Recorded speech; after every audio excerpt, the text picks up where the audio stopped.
Europe 1.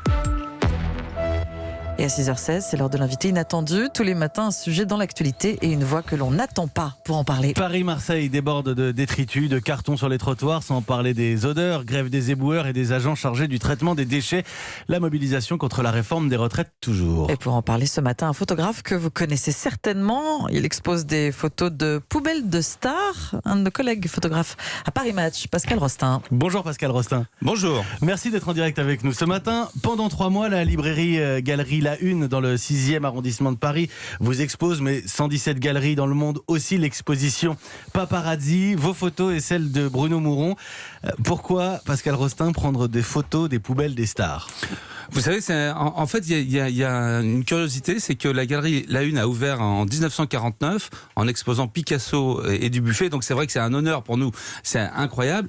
Et Paris Match est né la même année, 1949. Donc c'était juste une petite curiosité. Pourquoi exposer des poubelles ? Je vais vous dire, c'est de la rudologie. J'adore faire mon crâneur à cette heure-là. La rudologie, ça vient du grec rudos, du latin rudus, les déchets, les décombres. Parce qu'on a rencontré une prof de rudologie et de sociologie du Maine. Et en fait, elle avait décidé de faire une étude sur la société de consommation en France. Et pour ce faire, elle a demandé à ses étudiants de collecter les poubelles de 10 familles françaises pendant 1 an. Et elle explique, dans ta poubelle, c'est incroyable, on voit ton ADN, on voit qui tu es, parce que on voit ce que tu manges, ce que tu bois, si tu fumes, ce que tu bouquines, si tu as des enfants, si tu as des animaux. Et moi, à l'époque, c'était en 88, c'est pas avant-hier, je passais ma vie avec Gainsbourg, je faisais toutes les photos de Serge pour Paris Match. Et un soir, en rentrant chez lui, rue de Verneuil, il avait évidemment jamais ses clés, parce qu'il faut imaginer que dans les vapeurs alcooliques des nuits parisiennes, il risquait de les perdre, et c'est son maître d'hôtel Fulbert qui ouvrait la porte. Alors je sais pas si le mec s'appelait Raymond ou Marcel et que lui il avait baptisé Fulbert, mais je crois qu'il l'avait vraiment engagé pas pour ses talents de repasseur, mais parce qu'il s'appelait Fulbert. Ah non. Et ce soir-là, il nous ouvre la porte, et en ouvrant la porte, il sort les poubelles. Là, j'ai mes 2 neurones qui se connectent et je me souviens de cette étude de rudologie. Et je dis à Serge, je prends tes poubelles. Il me dit, oh, j'ai ta gueule, je prends tes poubelles. Et j'arrive au studio avec Bruno, on les étale de façon très taxidermiste, comme ça, sur un fond de velours noir, pour les sacraliser comme des bijoux. C'est une telle caricature de Serge. Les bouteilles de Ricard, les gitanes, c'est tellement incroyable qu'on a hésité à continuer. On s'est dit, les gens vont penser qu'on l'a imaginé tellement c'est caricatural. Et après, on avait plusieurs problèmes. Est-ce qu'on leur demande l'autorisation ? Surtout pas. Ils vont organiser leur image, ils vont lisser leur image. Puis nous, on est d'une ancienne génération, donc on ne demande jamais l'autorisation. Deuxièmement, est-ce que c'est légal ? Oui, quand même. Reste nullus, chose abandonnée sur la voie publique, c'est légal. Troisièmement, le plus gros problème, il faut des gens avec des hôtels particuliers ou des maisons.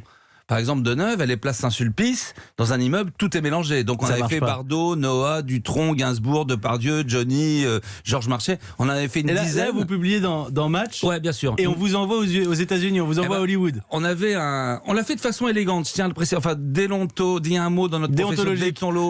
Voilà, ouais, très bien. Europe 1, vous êtes trop fort, vous le connaissez par cœur.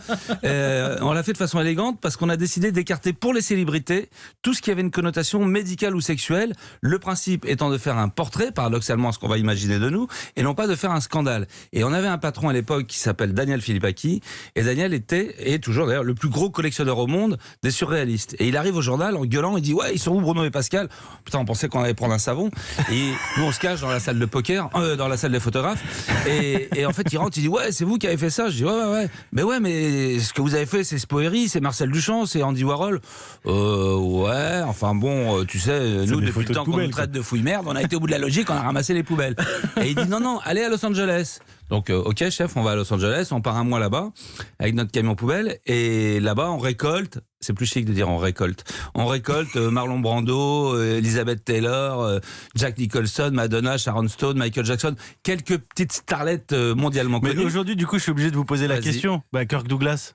Ah bah Kirk Douglas, on l'avait pas fait, mais par contre, alors c'est vrai que j'ai appris ça à 103 ans. Moi j'ai une anecdote avec lui parce qu'en fait, à l'époque à Paris Match, on passait beaucoup de temps avec à Los Angeles, tout simplement parce que la correspondante de Paris Match avait une maison là-bas. Elle vivait avec Pierre Ray. Et un jour, je faisais un billard avec Bruno, mon associé, et j'entends une grosse voix qui dit "On vous prend en billard les Frenchies." Et je me retourne. Kirk Douglas, Sean Connery. Mais là-bas, c'est normal, tu vois, c'est juste, c'est normal. Non, mais t'es à West Hollywood, quoi. Et puis au bout d'un moment, quand même, ils sont mariés avec des Françaises. Anne Douglas, d'origine française, et Micheline Connery, une petite Marocaine. Donc les deux parlent un peu français. Et au bout d'un moment, je dis à Bruno, je dis, on est quand même en train de mettre une tôle à James Bond et Spartacus. Les autres, ils se retournent et disent, c'est quoi une This is a tôle, mon pote. Et ce jour-là, il m'a raconté une histoire délicieuse, parce qu'on dit que Michael Douglas est un grand séducteur. Les chiens ne font pas des chats. Kirk Douglas était encore plus grand séducteur.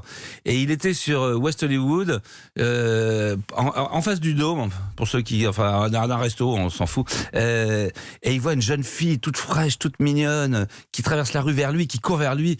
Et là, il a un grand sourire de séducteur. Et elle arrive vers lui, elle lui dit « Ah, vous êtes le papa de Mike. » Oh, mon Dieu, quelle horreur. Vous avez eu Ronald Reagan aussi. Ouais, alors justement, c'est là où c'est parti un peu en vrille. Pas en vrille, mais on s'est dit, tiens, Reagan, ancien sénateur de Californie, a une maison à Bel Air. D'ailleurs, on s'est rendu compte qu'il trichait sur son adresse. Parce qu'il avait mis comme adresse 668 Saint-Cloud Road.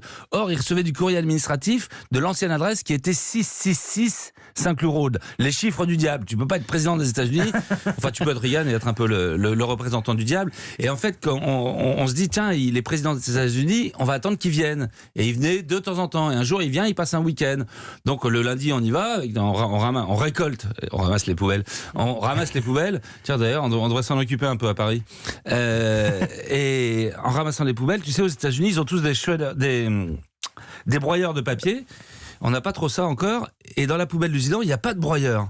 Et on trouve des papiers en tête, unité 7, 6 quoi de service, les noms des gardes du corps, des trucs, mais hallucinants. C'était tellement chaud, parce qu'il faut imaginer qu'on ramène tout.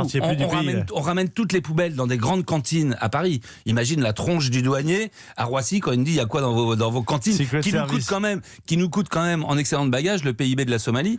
Mais ça, quand même, les papiers, on s'est dit, on va se les envoyer par FedEx, parce que imagine la douane américaine, s'ils trouvent des papiers en tête, unité 7, 6 quoi de service, on va se retrouver en pyjama orange à Guantanamo. Bon, là, avec la grève, vous devez vous amuser à Paris un peu, non ? Quel bonheur, quel bonheur cette grève. Je me régale.